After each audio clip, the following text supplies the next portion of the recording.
All right, Ahmad, we're recording. Welcome to the Once Bitten podcast. Great to see you again.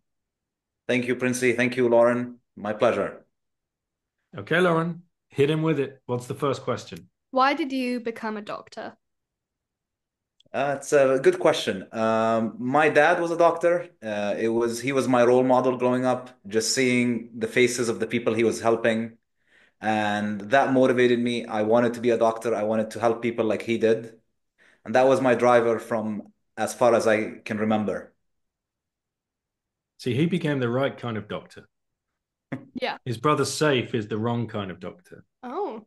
Well, in his father's eyes, Oh. because his father was a doctor that helped people get better, and Saif become a doctor of economics. But yeah, Keynesian economics. Exactly, yeah. So go on. What was your other question? You had some follow-ups, I think. What is the most frustrating thing of being a doctor? The most frustrating thing is the system is kind of built just to sell pills for people rather than get people better. And pills are not the answer to getting people better. And I looked elsewhere and found other answers, but that's not what modern medicine practices. So that's been a little bit frustrating dealing with that. I bet. Mm-hmm. Those were answered quicker than I thought they would be. He's very precise. He's a doctor. You know, you can't just sit around chatting with patients all day long. I think those are the only two questions I should have come a bit more prepared. Yeah. Do you have a favorite memory in particular throughout your career? Hmm. I mean, I think just when I've actually been able to help people, and it's usually been patients that I see in my private practice rather than in the hospital, and seeing that I'm able to get them out of the Fiat matrix, able to get them off their pills, and able to get them feeling better, and they appreciate hearing a wise voice in this system. So, All right. Okay. Well, I got plenty of questions, Lauren. So if you do you want to hang around and listen to them, or are you gonna Um, head off? about Yeah. yeah. Okay. All right. Thank you, because I think I have a class. I don't know. But anyways, thank you for answering my questions. thanks, Lauren. Bye. Thank you. Talk to you later. Yeah. Well, thanks, Ahmad. And yeah, so if we kind of like take it back, obviously growing up, you said you had the influence of your father, and that was the kind of driving force behind you wanting to become a doctor. I remember when I was going through the Safe Eating course, the Eco 101, you came on one of the calls actually, and I can't remember how we got there because obviously it all started off with Austrian economics. I know why now. We were going through the Austrian economics program with Safe twice a week. He would deliver a lecture on a Monday, and on Thursday we would have forum chats. And then all of a sudden, like this lockdown nonsense happened, and all of the lectures and conversations were more around like human action about what was going on at that time, decisions being made, praxeological decisions, and this, that, and the other thing, and how we were all seeing through it. And it became more of a therapy session, to be honest with you, because we were all locked up. But yeah, we really looked forward to having those calls. And then one week you came on and Safe introduced you, and you were talking about the medical education that you'd gone through. I think that was what the main crux of the conversation was on. And I was blown away with some of the stuff that you were talking about, in particular about nutrition. And if I remember rightly, you said something along the lines of you'd had a 4 year education in medicine. That's kind of like the standard 4 years, right? That I think any doctorate would, have to go through. And in that whole 4 year period, you had like 20 minutes on nutrition, if I'm not misquoting you. It was 40 minutes. Right. Okay. 40 minutes. 40 And minutes. What that was like a lecture, a 40-minute lecture. 40-minute lecture, and it was precisely about how much carbs require how much insulin. So just to know how to dose insulin for people. That was the my only education on nutrition. That still astounds me. Even Yeah. though I heard you talk about that, I've heard other doctors mention it as well. I think Dr. Ahmad Malik in the UK, he's got his own podcast. I think he said something along the exact same lines. How on earth, how is that acceptable? I cannot fathom it. Well, I can because I know the answer, but a lot of people are probably scratching their heads. And what are the assumptions or the conclusions that you've come to since you've been going deeper into the rabbit hole of what centralized medicine is and how it was, you know, Yeah, formed? it's a pretty insane idea because it's the most important input from your environment is the food that you eat. And so you'd think that that has some bearing on your health. But as a physician, I was never taught anything about it. And the unfortunate answer to this is that the system is captured. There's just no other way to put it. Uh, Medical education was taken over in the early 1900s. In the US, it was with the start of the American Medical Association. This was in 1903. And the goal of the American Medical Association was to standardize medical education in the US. Then the Flexner Report in 1910 came about, and the Flexner Report said that any medical school that does not teach pharmaceutical-based medicine is considered quackery, and all these medical schools need to be shut down. So half of medical schools in the US were shut down, and these were the medical schools that, concentrated on teaching people about diet, on natural ways of living, on herbal treatments, osteopathy, naturopathy, homeopathy, etc. So that was the beginning of it. And it begs the question at that point. If you think that all other types of medicines are quackery and it's only pharmaceutical medicine that helps people, why do you need to ban all the other schools of medicine? If pharmaceutical medicine is so much better, the free market will decide that it's much better and it will prevail.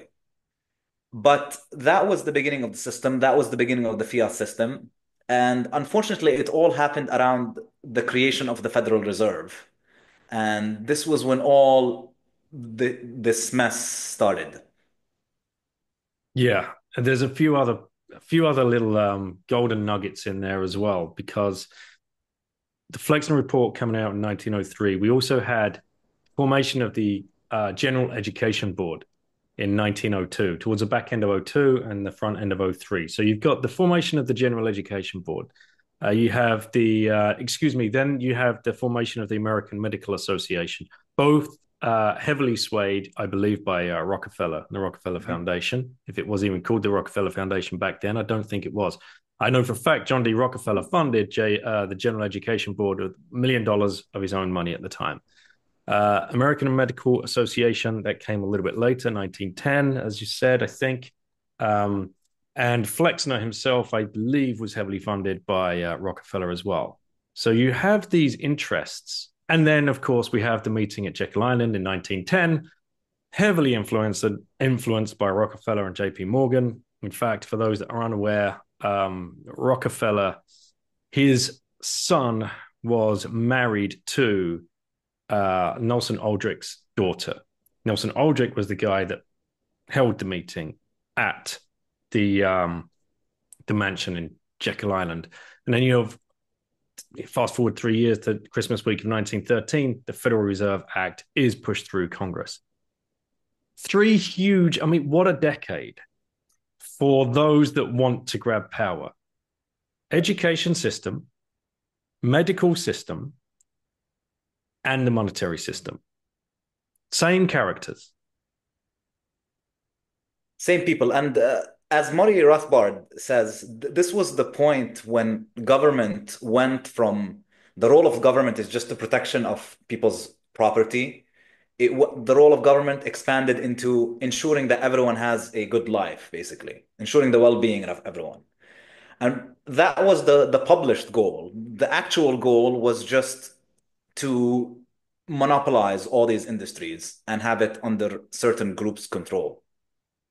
Right. So you monopolize the industries and then you monopolize that. So then you crush absolutely destroy the competition, which are the Mhm. quacks, right? Yep. The tree huggers, the people that are using natural medicinal like practices to help people heal themselves with thousands of years of experience and passed down wisdom and knowledge from across the globe, right? I mean, this wasn't, it's just incredible to think that on a dime that gets turned into quackery, Yeah, I mean, people used to get sick before 1903. right? Uh, there used to be physicians, and it used to work. It's not all of a sudden that all these pharmaceutical products that are petroleum based that started in the early 1900s, it's not like all of a sudden we have an answer. No, we've had answers for thousands of years, as you said, and now they became illegal.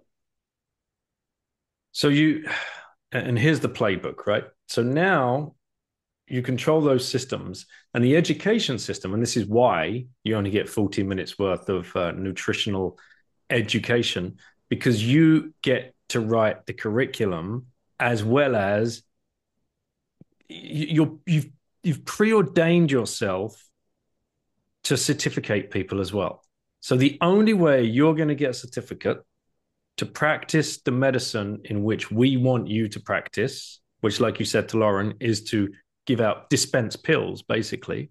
You're a legalized drug pusher, to, for want of a better term. You put people through a 4 year. 4 years seems so arbitrary as well. I mean, why 4 years? So I have my theory. 4 years, because if you truly want to monopolize something, you want to have complete control over those people that are going to do your work for you. So you really put them through the grinder. Mhm. And that's 4 years of, I mean, it's very difficult, right? It's hell. Yeah, I mean, in the US also, before these 4 years, you need an undergraduate degree. So it's 4 years plus four. Wow. And after those 8 years, you're still not able to practice. You need to do residency in order to be able to practice. And the shortest residency is 3 years. So we're talking about a minimum of 11 years. And it is at that point that you've created someone who's only going to be able to obey the system. And that's how most doctors are. That's frightening. Not only have you downloaded all of that indoctrination to allopathy over the 11 years, you have most likely almost bankrupt that person before they've even set foot across it. So, when they actually get that certificate and they can open their own private practice, that now they can start making bank, right? So that they have the sunk cost fallacy all wrapped up in this. When you think about like the social engineering side of this, it is genius. It works. It works, and it's kind of like we have a term here, hazing, where people who want to join fraternities they get hazed in order to appreciate getting there more, and that's what happens. Medical school is very difficult. Residency is even harder. So by the time you get to actually treating patients and you realize that these pills are doing nothing, you get into this state of cognitive dissonance where, oh, I worked so hard to give people stuff that's not working. You kind of just start ignoring it and you keep doing what you're doing and that's when all doctors shift their focus to money. And so if you talk to any physician who's starting off their career, they're very frustrated with what's going on, so they just shift their focus about making as much money as they can. And what's the way they do that? What's their quickest way to make money? The quickest way is that they go into the specialties that make the most money, and these tend to be like the surgical specialties, like say plastic surgery, orthopedic surgery, dermatology because it has procedures, ophthalmology. So these are the procedures that procedures are able you're able to bill more for them. And with procedures, you don't really have to get to know the patient. You don't really have to get to know about their lifestyle. You're just doing procedures. So everyone sort of shifts towards that. All the smartest people go into those specialties. The people who can't make it there are the ones that end up in primary care or in family medicine. And these tend to be the most miserable physicians and not very happy with the system and really don't have the mental well-being or the time to sit and talk to people and get to know them well and Most people are probably sitting back thinking, yeah, well, it's a complete mess. Like the system is broken. I think the darker truth is it's working precisely as it was designed to work. Yeah. Yeah, I mean, I think very few people talk about this, but over the last couple of years, at least in the US, we're approaching a breaking point. Uh, I work here in Massachusetts, and if you look at our hospitals, they're almost at capacity all the time, above capacity even. They're putting people in the hallways. People wait in the ED for 2 or 3 days before they can get to a room upstairs. So the system is just getting overworked right now, and I guess some people are making money out of it, but how long can it sustain itself? How long are physicians and nurses going to be able to sustain this level of work and this level of unsatisfaction and this level of people not getting better? I think it's on the verge of collapse, but I don't know. Do you, so you we've got to go through your Bitcoin journey and how you've kind of you're trying to unplug yourself from this system. But do you see through your like contemporaries, the other doctors that you speak to in your network, are they aware? Are they waking up to what's going on, or are they just now like head down, pedal to the metal? I've got to make as much bank as I can now because this thing could be gone. I mean, what is the general feel amongst like general practitioners, for example? It's pretty unsettling to say this, but they're just so unaware about what's going on around them. I could say all of my coworkers. The only physicians that I know that are aware of this are ones that I've connected with online. None of my physicians that I work with in person know about this. They know that the system is overworked. They know that there are issues with the system, but nobody can sort of wrap their head around why that's the case. And for them, I just want to get my job done and go home and, get my salary at the end of the month. That's the sort of mentality. I mean, many of them or any of them questioning like this last round of jabs, they're still jabbing people. I mean, here in the UK, they're still running ads for people come and get your it's flu season, come and get your flu and COVID jabs. Like Yeah. they're doubling up on people. And I find it so irresponsible, disgusting, complicit. I don't know. The list of words are just in I mean, what's going on your side of Yeah, I mean, all of my coworkers, nobody has any idea. Nobody's read anything that even questions these jabs. That's the level we're at. my God. Yeah. Yeah. So, I mean, there are some people, like some of my patients know about this. Some of my patients are more aware that they read alternative sources of news, etc. But none of my coworkers have. It's incredible, mate. That we have family members that have taken it and got sick from it. And the first thing we say is, well, did you even bring this up with your doctor when you went back? I mean, that there is a reporting system. If you had an adverse effect, you should report that, and then they can upload it to their system. It's called the VAERS, like the vaccine adverse effect repository system, whatever it is, research system. I can't remember what R stands for. Um, and they're like, no, well, really? So you had the thing.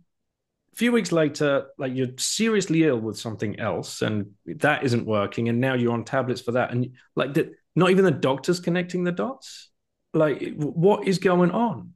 Yeah, the fundamentally at a much deeper level, this fascination with pharmaceuticals has kind of it's made doctors they can't think of medications ever being a problem, you know? Like it's very rare for them to think that this might be a side effect of the medication. It just isn't. Medications are just, magic cures for everything. And if we put you on a medication and you develop a problem afterwards, oh, you just developed a random problem for an idiopathic cause or a cause that we can't determine, and that means you need more pills. So that's the standard way of thinking, unfortunately. In medical school, I was lucky to kind of like look outside the box a little bit, and I understood how. toxic pills are. And once I started reading that, once I started understanding that, it made my job as a physician so much easier because, oh, well, so which pills have you started recently? Ah, okay, so this is the cause of your problem. It, 60% of the cases that I see are that simple, you know? Yeah, I think my wife even picked up on one of your tweets the other day. The thing that's making most people sick is the medicine they're taking. Hmm. Hmm. Oh, all right. You're Yeah. going to be triggering a lot of pharmacologists right now. Yeah, yeah. I mean, medicine is not pharmacology, but they've made it so that medicine is pharmacology. Medicine is a lot more complex than that. Your body was not made in a lab. Your body is not made by just chemical compounds. Your body is far more complex. Your body was made from nature. So perhaps we need to have a better understanding of nature. So I got to ask then, like, when did you start falling down this? Because you must be seen as quite alternative in your Yeah. field. Yeah, I'm When a quack. I'm a you quack. are a quack, yeah, I'm a amongst quack. your really. Yeah, so with my with doctors, with my coworkers, I have gotten to the point where I just don't discuss these things because you're just a quack and they would never understand. And so, and I just want to get along with my day. And I'm pretty good, very good at my job, so nobody's gonna question anything because I'm just very good at what I'm doing. The way I fell into it was in medical school. You know, after I've done 18 years of of school, then 4 years of college, then getting into medical school, and finally being able to see patients. And in medical school, they used to bring us like live patients where, oh, this patient has rheumatoid arthritis and inflammatory joint condition. This is how they would look like. This is how their joints are. So you get to like question them and speak to them. And I was talking to this woman, I remember. She's like in her 60s, and she was diagnosed with rheumatoid arthritis maybe 5 years ago. And I asked her, so you've been on the medications, you're doing everything the doctor is doing. How much improved are your symptoms? And she told me maybe 20 to 30%. And that was quite a shocking moment in my career. I'm like, I've studied all these years just to be able to help people 30% of the symptoms. And she's doing everything right. She's doing everything that the doctors are telling her. And so that was a dark moment in my career. Like I thought about maybe quitting medicine. I thought about what's wrong? Why did I pursue this? Is it me? Is the system wrong? And at that point, I just started looking elsewhere for answers. And I was lucky at that point, my brother Saif introduced me to the paleo diet. So I fixed my diet. I felt a lot better. And just reading from Facebook groups about people that have gone on the paleo diet, these people solved all these conditions, including inflammatory arthritis, just by fixing their diet. And okay, so I saw that there's some hope, at least. Maybe if I understand this diet thing, I'll be able to help people. But it also got me exploring, so why are we not taught about diet in medical school? Okay. So So where did that you was, go ahead? Yeah. and that's when I learned about the Flexner report and the AMA stuff. Right. And ever since, I've just been learning more and more about how the system is captured. So when then it's funny. My next question was be when did Safe introduce you to Bitcoin, or did you find it together, or like what? Because clearly these things are very closely linked. Yeah, I mean, he at the same time I was a first year medical student when this was happening. It was the same time when he really was getting into the Bitcoin rabbit hole. I mean, he was an Austrian economist before that, and Austrian economists also kind of understand fiat. So he kind of understood that. He kind of understood the medical system more than I did at that point, and we sort of just got into it together at the same time. And I think you've been like me. You've been following a lot of what Jack Cruz has been talking about recently. Uh, Yeah, yeah, he's incredible. I think he's one of the few people who's actually realized the entire enormity of the disaster that this medical system is. And it's quite impressive, the amount of research and thinking that he's done about this. and also the amount of thinking he's done about how to get out of it and how to actually be healthy. Yeah, yeah, it's been incredible learning from him, especially like about light. Yeah. You said at the beginning, the things that we put in our body nutritionally are obviously the one of the key drivers to our health. And Jack has actually been saying recently that he believes light trumps food, which is a huge thing to say. And I don't know. Maybe he's right. I tend to think he's right on most things that he's been talking about recently. But the one thing I can see, sorry, you're about to say something. No, no, go ahead. The one thing that he also has been talking about was the vaccine scandal that goes all the way back to the 50s with the SV40, Hmm. which is simian virus 40, which I believe, which was put in these vials to basically, like, we're talking like just full on mass human testing from what I can figure out. And he's saying that it's still in every single vaccine to this day, so we all have it inside of us, and that Yeah. is what caused the original cancer outbreak. Because if you go back 100 years, like, cancer wasn't one of the big killers, in air quotes. Yeah, I've seen a lot of these patients with turbo cancer. It's really scary. And it's only been something that I've seen over the last couple of years. So turbo cancer is not a conspiracy theory, people. No, no, no. I've seen it, and they literally can go from diagnosis to the grave in a few weeks. Would they have had pre-existing cancers? Do you think this is? Are you seeing, from what you've seen, is it cancers that are coming back, or like that just cropping up out of nowhere in people as well? Cropping out, younger, older, all ages. My goodness me! And this is the thing? Like, I can't believe like the other doctors aren't talking about this. Yeah, I can't believe it either, to be honest. Their ability to just not see the bigger picture is it's quite insane. And the ability to, and sometimes I question myself, am I a quack? Am I a conspiracy theorist? But then I see it in front of me, and I see other people making the links too. So Yeah, mate, the amount of times I've been called a conspiracy theorist, yeah. it's water off a duck's back at this point. But I saw today a tweet go out from the Daily Mail in the UK, the Daily Fail, as it's well known, and the headline is: Scientists call for more research into COVID vaccine side effects after unexplained spike in heart conditions. Unexplained. Unexplained. I Yeah. mean, we there's so many people in the Bitcoin space. I mean, obviously, our Twitter feeds are very heavily biased in one way or the other. But if you speak to so many Bitcoiners, we were calling bullshit on this stuff back in 2020, 2021.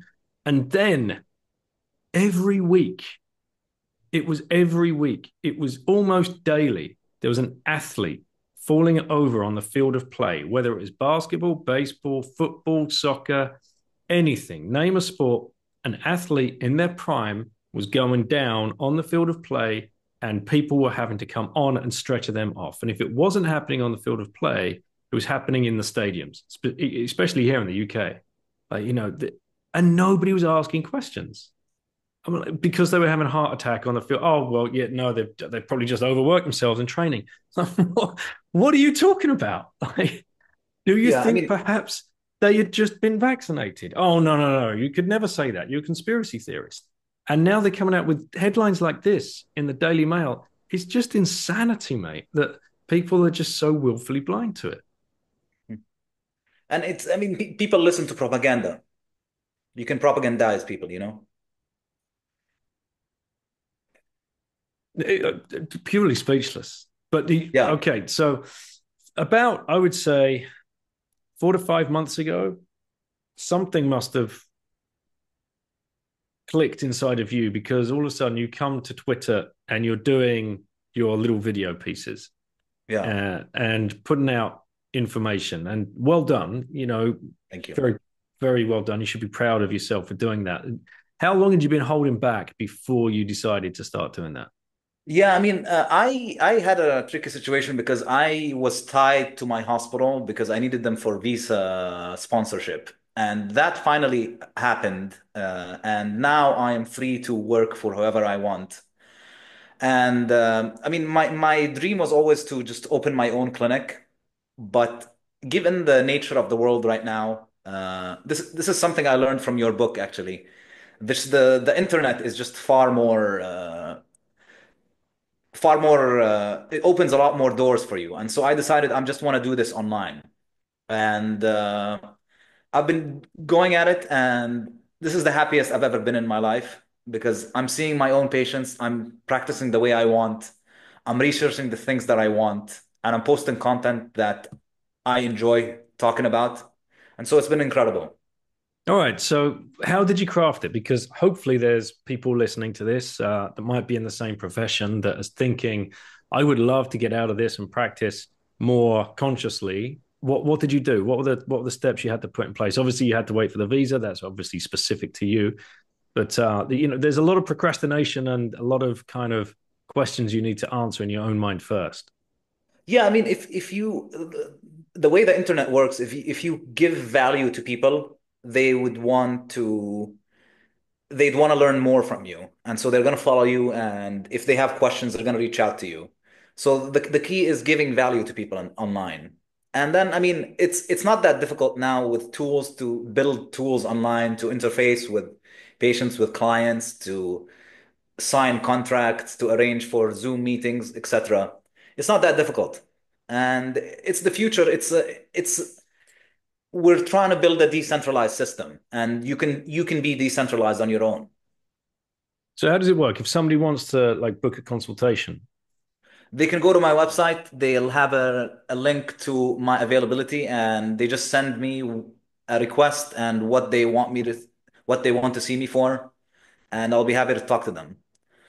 And I'm not going to prescribe any medications because I don't believe in pharmaceuticals.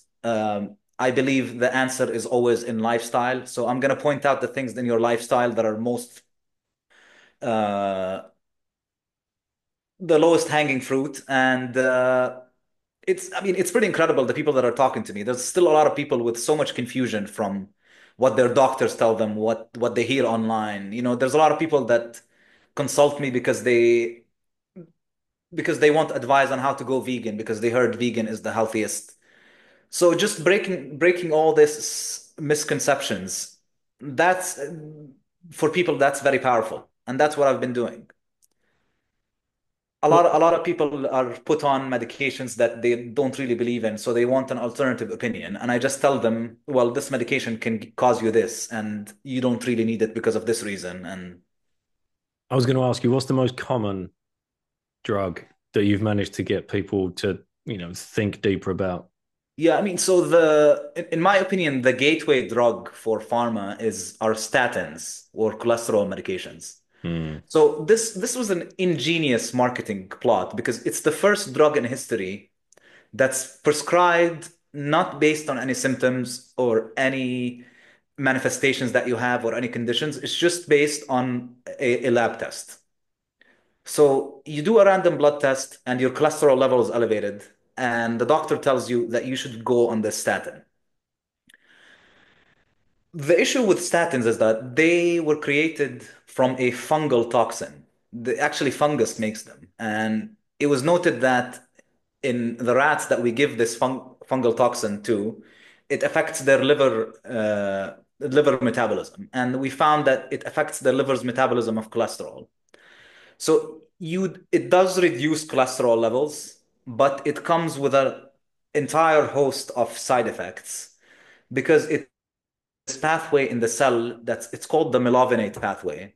The melovinate pathway is a way for your cell to generate energy. So effectively, these medications are blocking your cells from making energy. So the side effects they can cause are numerous. Everything from muscle aches to heart problems to dementia to neurological conditions. And it's such a once you see it that way, you see how many people that actually just start off by this supposedly innocent medication, and then the next time they see their doctor, they've already started developing problems because of it. And then the treatment is even more medications. I remember Safe had somebody on. He had somebody on talking about statins, and I can't remember their name. Do you remember? Yeah, Malcolm Kendrick. Malcolm Kendrick. That's right. Yeah, That episode just blew my mind. yeah, Uh, a family member we have has been on statins since I'm gonna say nigh on 20 years, 20, 25 years. Perfectly healthy, but still takes them every day. yeah. The craziest thing I've seen with statins, and I've seen it with my own eyes so many times, that so statins block your cholesterol synthesis, your ability to generate lipids, and your brain needs lipids in order to function. So many older people that I see with dementia, it was the statin that caused it. My And God. yeah, there are patients that I see in the hospital. They come to me, they're just confused. They don't know where they are. I stop the statin. The next day, they're a different human being. This is crazy. You've got to see Doc Malik tweeted something earlier. Uh, I can't believe like you're talking about this exact same thing. Uh, Apparently, people who have taken the COVID-19 jabs on SSRIs and statins are literally losing their minds. So he's talking about dementia or Alzheimer's. Uh, and you're basically just saying the same thing here. That's nuts. Yeah, every one of these is toxic. So imagine the combination of all three. How many people have asked you about, their worries around they've taken they took the jab back in 21 or 22. Maybe they took one or two. And now they're seeing the actual research that's coming out, which is showing all of these side effects, and they're worried and they're scared and they're afraid. How many people have asked you, what can they do to reverse that? Yeah, I mean, I'm not an expert in this. There are protocols online about how to detox. There's a lot of physicians people can follow for that. My general thinking, and this is was Dr. Cruz also believes, the best detox out there is UV light. So try and get as much sun as possible. It's gonna help your mitochondria just be able to get rid of these toxins. And so that would be my advice to most people. Right. Okay. And so obviously cut out any other allopathy that you've got going on, any kind of, but here's the thing as well. People honestly believe that if they stop taking that thing that they've been taking for the last 5, 10, 15, 20 years, they're going to fall over dead in a week or two because that's the only thing keeping them going. Yeah, well, these people have not looked at the studies. These people have they only listen to their physicians. Most drugs are tested for, say, a couple of years. Their long-term effects nobody knows about. This is especially like psychiatric medications. Psychiatric medications, they're given approvals, they're given licenses just as an acute treatment for, say, someone has a depressive episode. So all the trials are done, say, some we give it for 6 months and see how the person does, and they do better. There are no studies about, okay, so how do people do if they're on it for 4 or 5 years? Mm. So So if you manage to get people off of these things, they must come back in a week or two. What's the difference you see? yeah, I mean, so the key is all these medications, it's not as simple as stopping them, especially like psychiatric medications. There are certain ways to stop them because you can go through withdrawals if you just stop it immediately. Mm-hmm. Uh, Statins, I've had people with all sorts of complaints. I tell them to stop it, and a week later they just feel better and they never want to go back. I send them some studies about why cholesterol is actually not bad for you and why statins are bad for you, and they move on with their lives. But it is a little bit of a tricky place because your body has gotten in response to all these pharmaceuticals, your body makes a lot of adjustments. So you have to be careful just stopping them. Right. Okay. And here's another very tricky situation. We've been tricked into believing high cholesterol is bad, but we don't understand the difference between what would be a good cholesterol or a bad cholesterol. And we don't even understand the reading, what we're told by the doctor. We just take their word for it. And then they tell us like nonsense stuff like this food is high and this food is low and you need to eat more of this. And it's just all complete and utter gibberish. So, what's the clearest way that you could define what cholesterol is to somebody? Yeah, so the cholesterol scam has been propagated so much because it has two players pushing it forward. One is the diet industry, the processed food industry. They want you to believe that meat and animal fats are bad for you. So that instead they sell you sugary processed foods and vegetable seed oils, which the margins are quite incredible. So they can make a lot of money out of it. So you have all that propaganda against animal fat and don't eat cholesterol and don't eat animal fat because it raises your cholesterol. And the other side of it are the people selling you the cholesterol medication, which are the highest selling drugs in the history of the world. So this is what we're dealing with. And it's all the science behind it is very weak and very unconvincing. Basically, there were studies done that showed at much higher cholesterol levels. These are people that have genetic conditions where their cholesterols are in the thousands. These people have an increased risk of cardiovascular disease, and these people benefit from statins. 99% of people in the world don't have those levels of cholesterol, but they basically use these studies to extrapolate it to everyone, to the general population, and tell people that they need to be on cholesterol medications. What does the science actually show? One, eating meat, eating animal fats, eating cholesterol products like eggs does not affect your cholesterol levels. Your cholesterol, 80% of your cholesterol is made in the body rather than from your diet. So it doesn't really affect your cholesterol level. So what you eat shouldn't really affect your cholesterol level. So the question is, if my levels are say 300, am I at an increased risk of getting a heart attack or getting a stroke? And what the data shows is no, you're actually not at an increased risk, except if you're in those certain conditions, which is only like less than 1% of the population. And the data actually shows, which is terrifying, is that people actually live longer and do better when they have higher cholesterol levels. So higher cholesterol levels are associated with longevity, actually. So it begs the question, how on earth did this drug become the biggest selling drug, like the number one? What was who pushed that?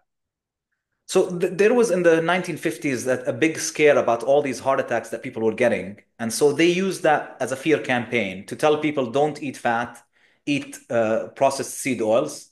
That was Teddy And at the Roosevelt, same, wasn't it? Mhm.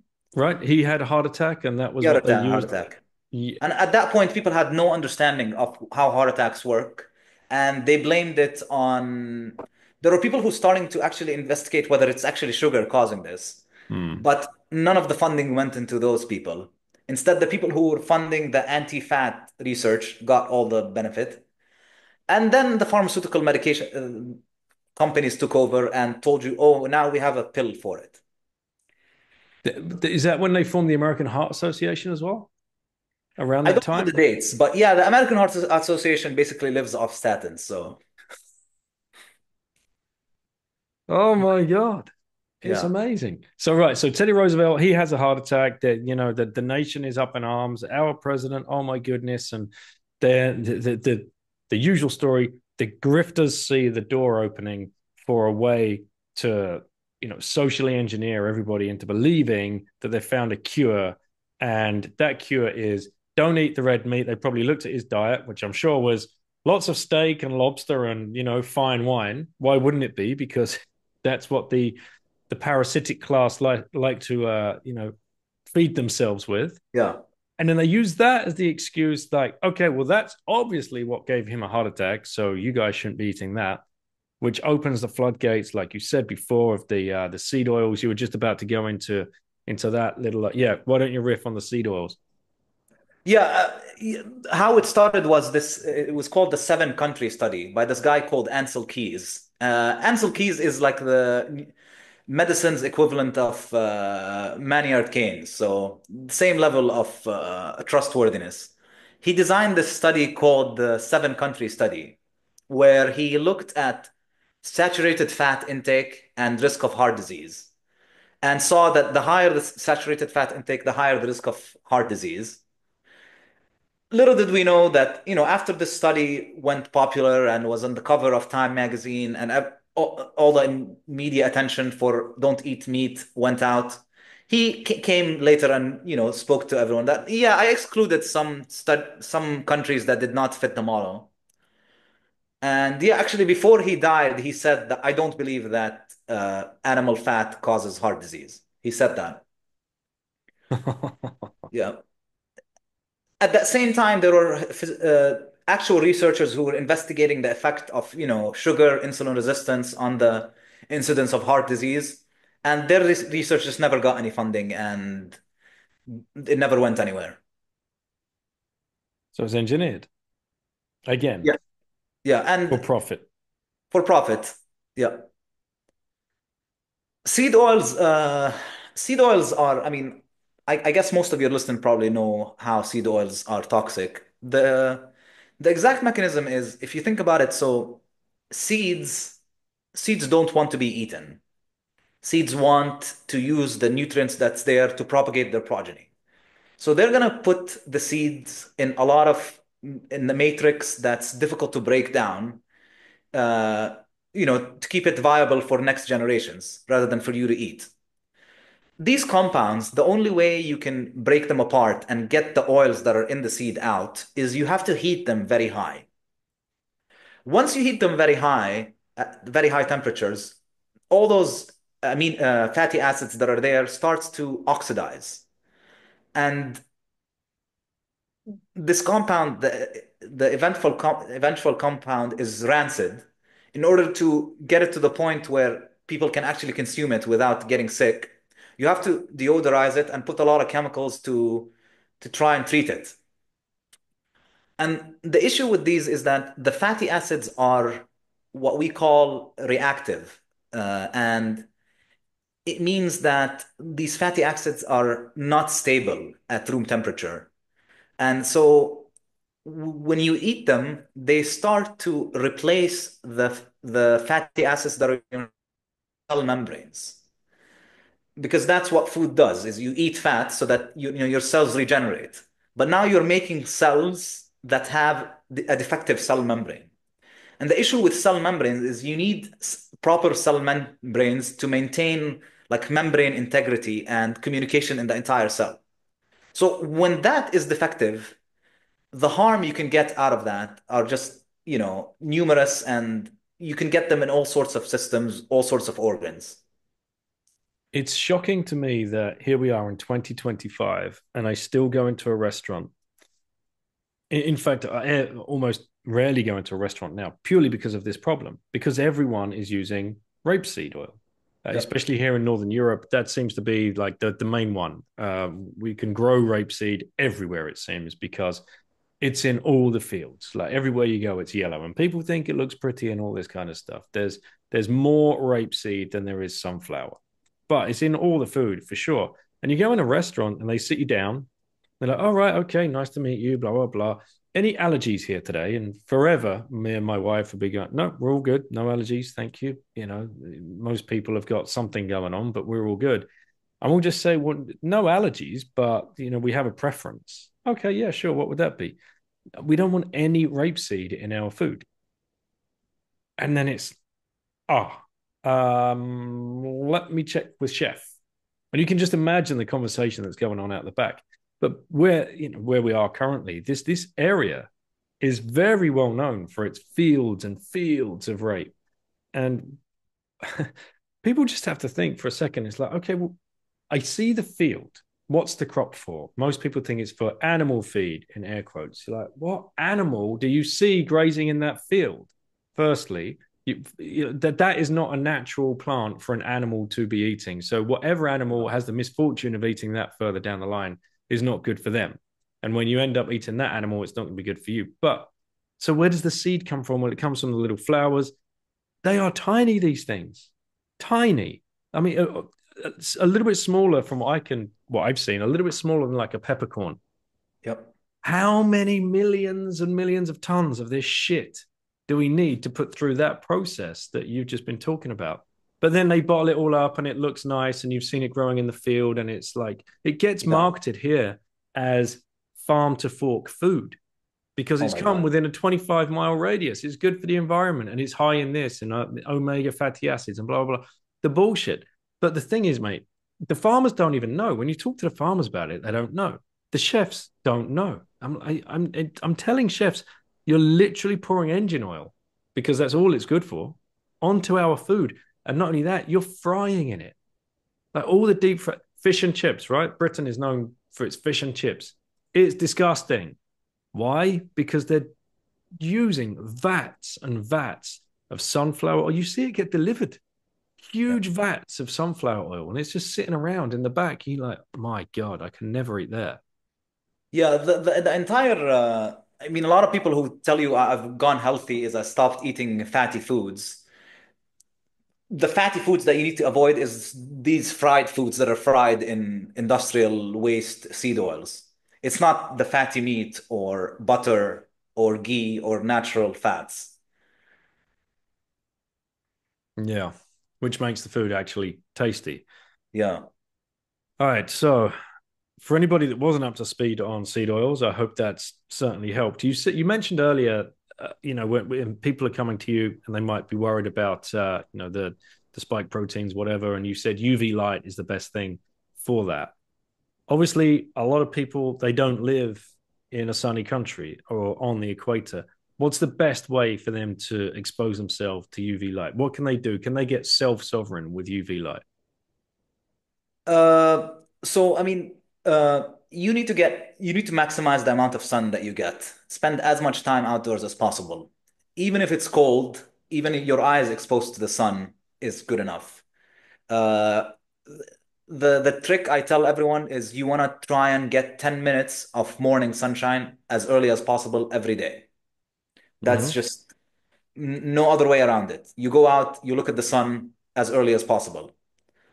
Uh, it's a little bit tricky that this is something Dr. Jack Cruz talks about, but we live in an environment with so much toxicity around us that you might wonder if we just are better off all moving to the equator and being under a constant UV light. So, but I mean, there are other ways around it. I live in Boston in the US. I live in the Northeast. I wasn't very connected to the sun before reading Dr. Jack Cruz's stuff. But this year, I've made an effort, even on the coldest day, that I go out and spend time in the sun, and it's made a difference in my health, in my mood. I didn't get the winter blues this year, Mm-hmm. so So even on like a heavy overcast day, you're still getting enough UV light, it's not enough, but it's better than nothing. right? And I mean, those days you're gonna feel less energetic than other days, Mm-hmm. but you want to go out and be outside because still there's still red light and near infrared light coming from the sun that you're Mm-hmm. getting and you're getting into your eyes. And what about the like the sunbed solution, I suppose, for UV? I mean, we have one of the little red light panels which I put on first thing in the morning when we're just getting dressed and then taking a shower, whatever. We've got the panel on, so we just got red light in our eyes, and we do the same when we go to bed. So when we're going to bed, we're try and make sure the kids do it as well. You might be reading a book for the last 20, 30 minutes of the day, of the evening, red light on the go, and then that I'm hoping, I know it's artificial, but the sun is long set and you're not going to make every sunrise either. I'm hoping that's making a difference. But with UV, is there a way to incorporate that into your life as well? Yeah, I mean, so red light is also very therapeutic. So doing these red light beds also gives you a lot of the benefits that the UV light gives you. Uh, Red light is the antidote for blue light. So all that blue light that we get from screens, from artificial light, red light is the antidote to that. So if you do that in the morning, if you do that in the evening, it's basically protecting you from all the blue light that you get during the day. There are UV beds available. I've never used them. I don't have experience with them. I don't know if Dr. Jack Cruz prescribes them to the patient. He's more of a fan of just going outside and doing Mhm. things. Yeah, Uh, absolutely. I mean, yeah. natural is always going to be best. I just wonder if there is anything to these, sun tanning salons. Like you, I've never done it. It's not something I've ever dreamt of doing. I just know it'd be there would be questions out there as to how can people maximize and get self-sovereign if need be. Yeah, I mean, the other thing to think about is, I mean, people have lived in cold climates for Right. thousands of years, and there are other ways to activate your mitochondria during the winter. Hmm. So, cold exposure is one of these things, cold showers, taking a walk outside in the cold. This also activates your mitochondria. Saunas, infrared saunas, another great way to activate your mitochondria. Aha. Okay. So yes, I was going to ask you about infrared sauna. So that's different to red light therapy. Yes. Right. So the Yeah. the red light panel is one thing. Infrared saunas, how do they work, and what's It's what's more of going like on a there? detox mechanism, especially if it's hot. You're sweating out all this stuff, and it's also activating your mitochondria. And if you look at like Scandinavian countries, they all have a tradition of saunas Hmm. or steam rooms or stuff, and it's because it helps keep your mitochondria active during the winter to get you to the level where you get back to the summer where gonna get enough sunshine. Hmm. Yeah. So I always wondered if the infrared stuff was going to be like a bit of a fad, come and go, because obviously, yes, the Northern European, they have great spa culture, getting in, but this is natural Mhm. steam, right? They're using natural wood, getting the fire really going. I did one in Oslo, and shout out to Der Gigi, who is the biggest freaking Nazi sauna master. But he would. No one leaves this room, It would, and we were all on the the point of like, right, this is too much now. And then you just jump out into the fjord, and it's just beautiful and wonderful. And then you're back in and back out, amazing, and you feel so energized and invigorated. And I just wondered whether the infrared is that just going to be one of these things that is a fad and phases out, but the science holds up? What is it? How long have they been around? I mean, for me, it's quite new. I mean, the natural like Scandinavian cultures, they've been using it for thousands of years. So their spots are different because you also get geothermal radiation, geothermal energy, which is also very helpful. It's kind of like grounding yourself. It works the same way.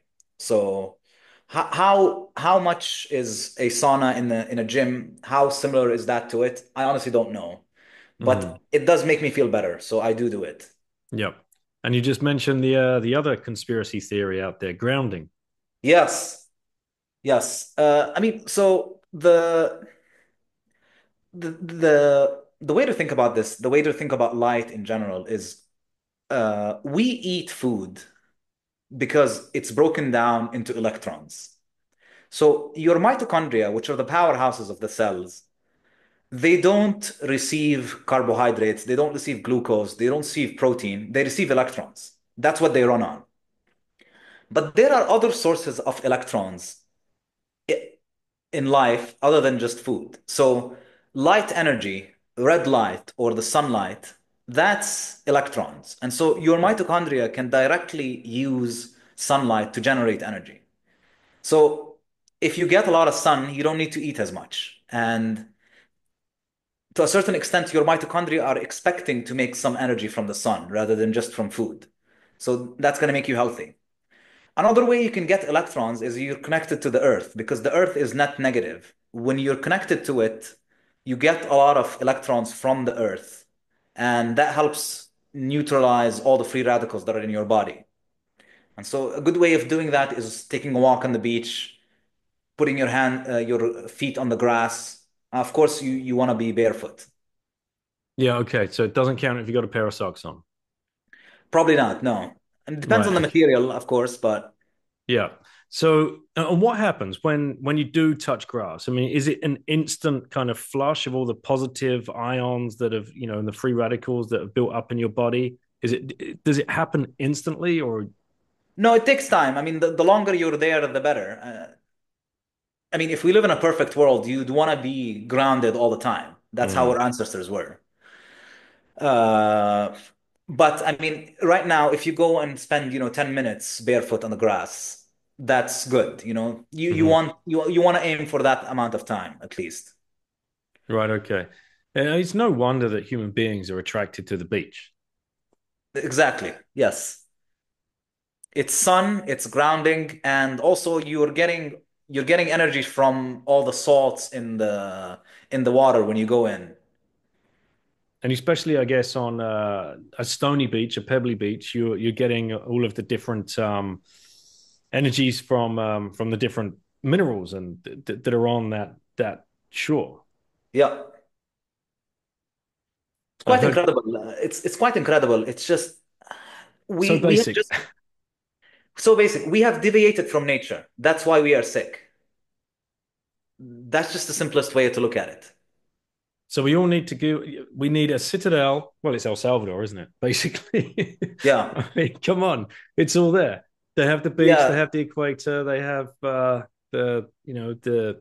Well, is it a safe haven? We don't know, but it's certainly shaping out to be a safe haven for Bitcoiners. They have a volcano too. So a lot of good geothermal energy. Right. Exactly. Yeah. Wow. All Yeah, I right. mean, a lot of people who live in cold climates, they think that, it's undoable in their climate. But no, Mm. it is. You just have to put more effort into it, spend more time outside, go on hikes, even if it's cold. Hmm. There's a lot of ways you can do it. Well, there's a big movement in this part of the world where you see people down pretty regularly on the beach and taking a very icy cold plunge in Hmm. the water. I've not plucked up the courage yet, but I guess I should. But I certainly I walk barefoot as far as I can, whenever I can. My kids think I'm crazy. I will slowly prove them wrong about that one too. Yeah, they should listen to this. So you've now you've got your thing set up. People can talk to you completely online now. Are you completely moving away from like the old system? Are you 1 foot in both at the moment, or are you 2 foot completely gone? I'm trying to move out of the system. I have a foot in each now. Hopefully, with a little bit more content and a little bit more work, I can get there. The freedom to just, nobody's looking over you. There's no Mhm. insurance company watching you. There's no hospital system watching you. It's the most liberating feeling ever. There's no pharmaceutical company courting you. Yeah. Yeah. One thing to note about that, it's not really the doctors that benefit from pharmaceutical companies. Like it's very rare for a physician or a primary care doctor to get, direct money from a pharmaceutical company. The control happens a lot higher than that. So the American Heart Association, the American College of Cardiology, you look at their sponsors, it's all pharmaceutical companies. And it's these societies that write the guidelines that doctors follow. And as a physician, if you practice not according to the guidelines, you are legally liable because you're not following the rules, basically. Hmm. And so, say someone has a random medical problem and they're put on a statin, and then later they get a stroke. Uh, in my opinion, the statin caused the stroke, but you're not legally liable for that because you're just following the guidelines by giving them the cholesterol medication. And the other hand, and yeah, and the flip side, if you don't put them on a statin, you're legally liable for not putting them on the statin. Oh my gosh. Yeah. Has the pendulum just swung too far now, Ahmad? It must have done. How can it get any worse than that? Yeah, I mean, the only good part about how bad the system is a lot of physicians are, I mean, even if they don't realize how bad the system is, they are seeking alternatives. They're going into, they're just working in business. They're becoming like health coaches and stuff. There's a lot of people they just want to break out of the system, regardless of what that means. Most of these people, unfortunately, they don't realize that there is an entire heal schools of healing that you could go into and tap into and help people that way. So Hmm. hopefully we'll make that connection soon. So I'm assuming that if people want to book an appointment, you accept Bitcoin as payment. Yes, that's the key. So what's been the mix of people that have found you just purely Bitcoiners versus pre-coiners, fiat maxis? Mostly Bitcoiners, mostly through my brother. Right. So that's been my main source of publicity. And I mean, thankfully, it self-selects for people that have a certain degree of questioning the system. So I Mm. don't have to start from scratch. And it's making my practice a little bit easier and more enjoyable. It's going to be incredible to see in like 3 or 4 years. You've built yourself a name, you'd have built yourself a great client base who will become friends. You know, Hmm. like this is probably what you would have had in mind when you're a young man and you wanted to go into medicine. Build a Hmm. practice where you become friends with the people that you are helping and lead them, help them, show them better ways, non-allopathic ways. It's an exciting journey, mate. Yeah, it's very exciting. There's a beauty to medicine too, where when you talk to someone about your problems, you're discovering things about yourself that you didn't know. Like, how often do you sit and talk to someone for an hour about your medical problems? And so that in itself is therapeutic. The Mm-hmm. patient-doctor relationship is therapeutic. And unfortunately, with the modern fiat system, because it's so ineffective, physicians don't have the time to sit and do that. Physicians spend 6 minutes with their doctors. So modern medicine doesn't offer that. There was actually a study that looked at how early does your physician interrupt you, average physician. And do you know what the number was? I want to say 1.5 minutes. 20 seconds. Oh my God. Yeah. So that's 20 the world we seconds live and in. you're interrupting. 20 seconds. Yeah. That's nuts. All right, a question for you. A live consultation, just because this came up yeah, last week. My son had a migraine episode, and Hmm. many people listening probably have this kind of problem. But this one, from looking around, asking around other people, would be called an oral migraine. I think I'm using the right terminology there. Yeah. For so, what would a normal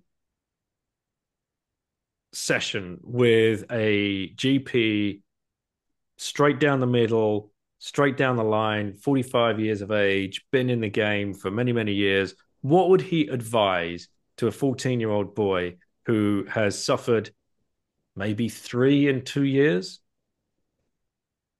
Yeah, so the GP would refer him to a neurologist, and the neurologist is going to take history to try and uh, find out what type of migraine that is. And once he figures out what type of migraine, depending on the frequency of those migraines, he'll determine whether he needs medications to prophylactically prevent other migraines from happening. What these medications are doing, they're not actually treating the root cause of the migraine. What they're doing is that they're looking at the pathway that leads to the migraine and they're blocking something there that leads to the eventual cascade that leads to a migraine.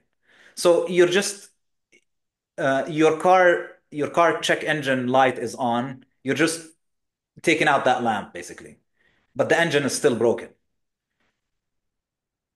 What is the best thing to do? So the best thing, what I would do is there are multiple causes of migraines. One that is very common these days is flicker screens. Mm-hmm. So screens work nowadays where without you realizing the lamps are turning on and off in less than a second. And so your eyes are not fast enough to detect it, but your brain is. Hmm. So that's putting strain on your eyes, strain on your brain. So maybe switching to a flickers-free screen, that's one way. If there's a lot of blue light toxicity, that can also lead to migraines, and the antidote is trying to get as much sun as possible.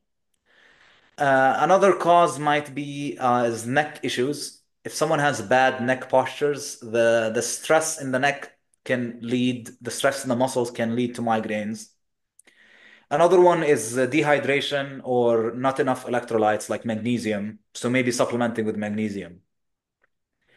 And you see, like, it's a very good example on your part because you see how many causes could be the reason why someone is having a migraine. But for modern allopathic medicine, it's just a migraine Hmm. and there's just these pills for it. That's Yeah. it. So it's finding the triggers that we were very interested in, and I know 100% for sure what the last trigger was. Uh, and I've joined the local gym here, and we walked there, so we got sunlight on the way there. But then we sat in a little consultation room for 20 minutes, and they had a fluorescent blue strip light in there. And we walked out of there to walk home, and he said to me straight away, he's like, "That light has given me a headache." And by the time we got home, even though we are walking through the sunlight again, by the time we got home, we just had to put him in a dark room, cold towel on his head, and there he was for the rest of the afternoon, just trying to get over it. Yeah, I mean, if there's a software called Iris that you put on your laptop, it helps Hmm. prevent this flicker. And if I take it off my laptop, I immediately feel it. This is way too much. I can't look at the screen for too long.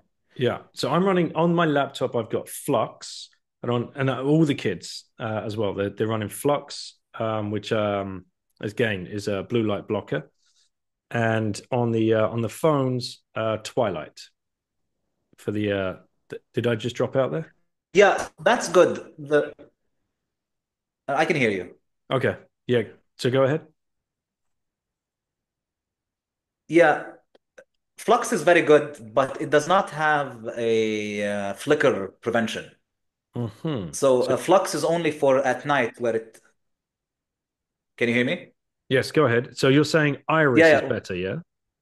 Iris is better. Iris, you have to pay, it's a small fee for a dollar a month or something per device, Yep. but it prevents the flicker. And thing is, it's going to consume your laptop battery faster, Hmm. but I think it's worth it. Hmm. Yeah. So do I. Yeah. You're never too far away from a charger anyway.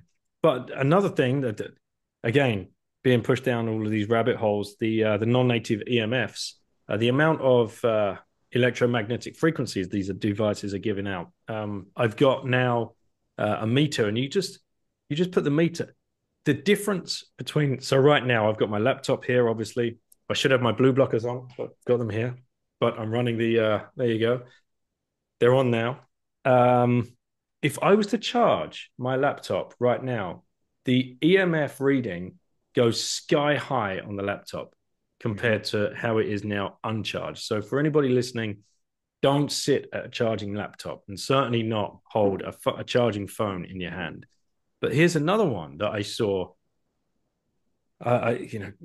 Snooping around on YouTube, getting into the weeds of this stuff. I took the reader out to the smart meter, and you walk up to the smart meter and the thing starts going crazy. And for us, ours is outside, so that is not so bad, but people have them inside their house. So I bought the EMF reader back inside the house and put it the other side of the wall, so the back side of, and it is just pumping EMFs through that wall as Wow. well. It's just madness. Did you cover it or anything? Or I'm going to cover it. The best way I found people doing it is with lead sheeting that you'd use okay. for roofing. So I need to buy a picture frame and then put the lead sheeting on the back and then hang the picture frame right on the. So you're just deflecting all of that stuff outside. Yeah, I don't know why. Like, I talk to a lot of people about a lot of crazy things, but the EMF one is the one that they really like they don't want to believe that one.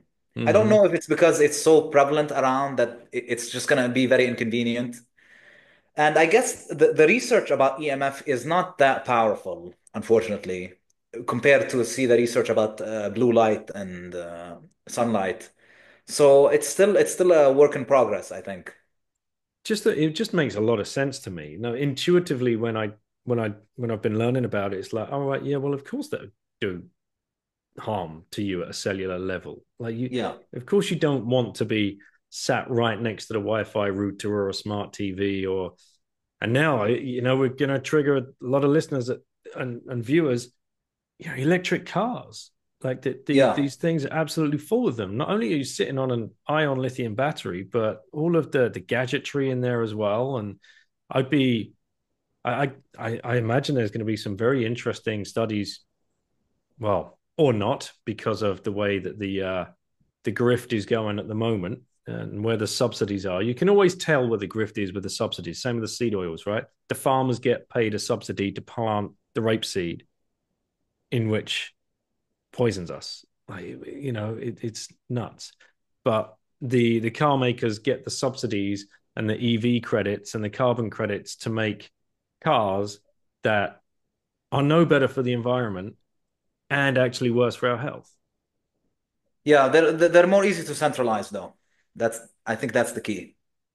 The cars, Yes. right? Kill switches and tracking and Yes, and there is only a few number of corporations doing them right now, and it's just gonna be basically Elon Musk is making all the money from them, So yeah. All right. Well, I got to ask you the final question, mate. If you had one last orange pill left to give to somebody, who would you give it to and why? The Mhm. doctor actually has to give a pill. Yeah, the only pill I would give to anyone. Uh, it's a good question.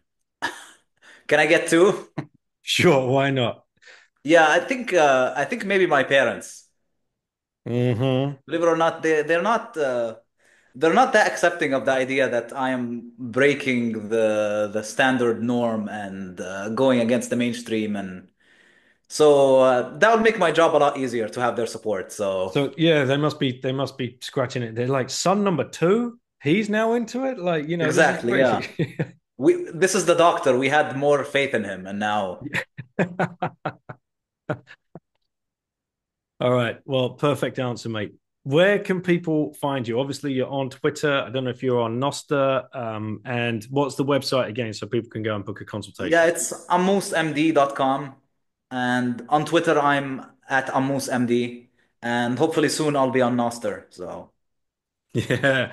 Come join the fun. Have you yes, have you played around on it at all yet? a little bit. It's fun. It's fun. Yeah, well, decentralize all the things, right? Exactly. Well, thank you for coming on, Ahmad. Thank you for everything that you're doing. I really look forward to seeing how this plays out for you, and I hope some Bitcoiners get in touch with you after this one. Thanks so much, Princey. Cheers, mate. See you. Take care.